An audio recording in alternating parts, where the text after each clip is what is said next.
Well, hello there, Minecrafters. Thanks for coming by. Today we are going to be talking about command randomizers. Now, that is a mechanic that you as a map maker can use if you wanted to randomly select a single command out of a group of commands. So, for example, in Diversity Tube, the map that I helped out with, we have a section in the arena branch where I want to summon mobs at random coordinates, and I don't want the player to know where they're going to pop up. I just want them to kind of just pop up at any sort of interval or at a random, basically.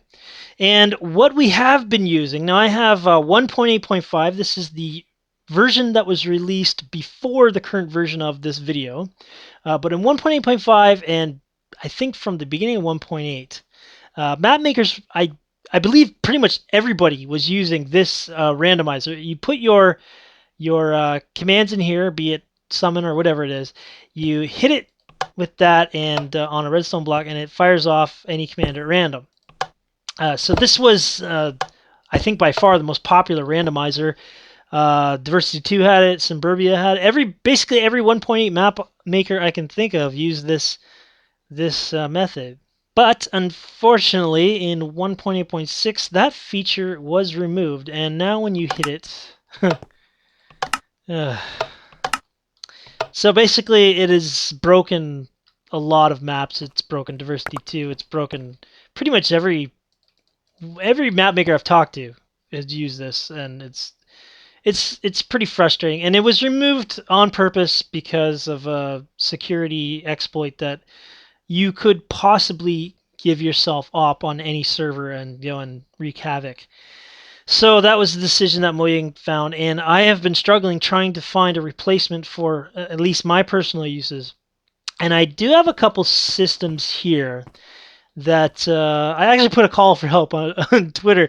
And thank you to everybody who gave me some ideas, especially Vlams one. I'll put Vlams in the description there. He kind of made me brainstorm this specific idea. The reason I love this one is because I don't know if compact's the right term, but you can push everything together. Like you can your command randomizer is one block over here. That was the awesome thing about it.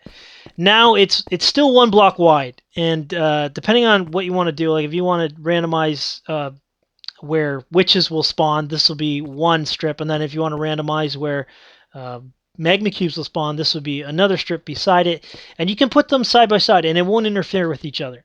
So I'm going to show you how I did that. I've got two methods. I've got a repeating randomizer, and I've also got a non-repeating randomizer. So first of all, how this works is with the random. This is the at R. So we're at R and an ArmorStands. This is a very common method of the people have used.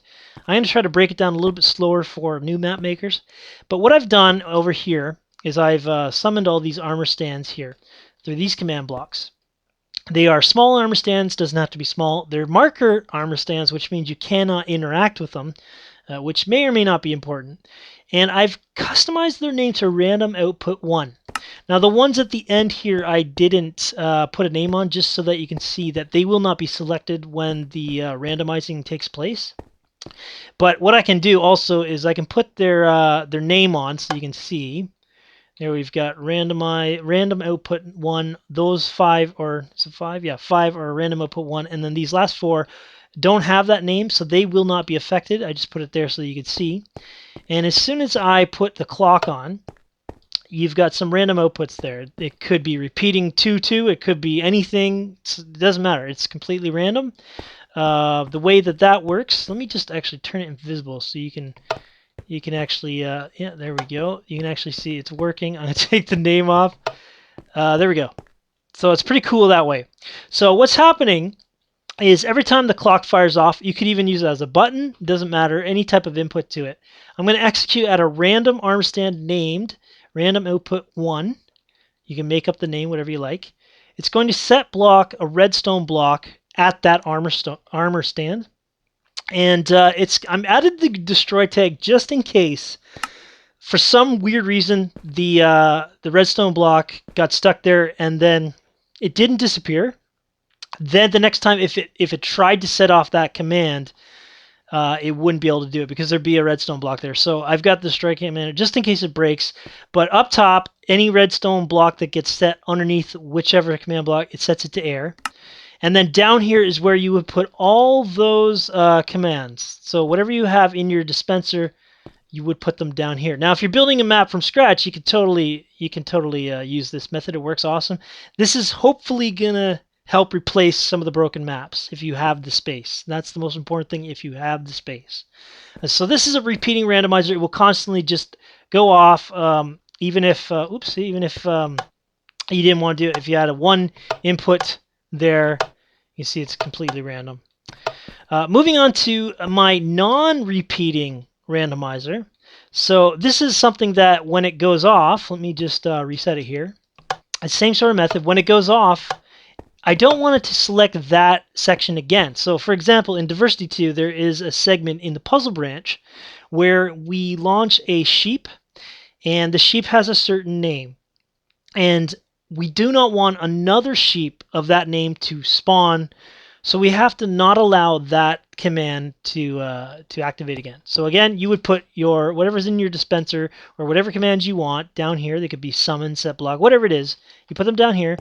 It's same sort of thing here. We've got the @random ArmorStand random output 2. So depending on how many randomizers you want, you change the name of the ArmorStands, and you can actually put them side by side if you like. Now the difference is this command here. We're going to kill the armor stand that is directly below whatever it is. So I've got a dx, dy, and dz at -2, which means that the one directly below it will actually die. If I remove that, it's not there. And that's cool because if this gets fired off again, because it is executing at this number 2, there isn't an armor stand in the selection for the input to select. So it always has to be different until you select, until basically it's all given up here. So that is a non-repeating randomizer, and I can think of a lot of uses for that as well. And then if you want to reset it, you just boom, kill them all, and then remove all the redstone blocks. But for my purpose, this is probably going to replace my problems in the map. I hope this helps you guys. I really do want to help the map making community, and I think this is probably the best method that I've seen. And trying to break it down slowly so you kind of understand how the randomizing works, because not every randomizer needs a clock running. Sometimes you just want a single input. We don't want, we just want to do one. Okay, we use that up. But anyway, thank you guys for watching so much. I'm actually going to put a download file so you can kind of look at this a little bit better than just commands, but I'll put the commands in the description as well. But check out that world file. I really hope that helps you. Thank you guys for watching, and we'll see you next time. Enjoy your Minecrafting.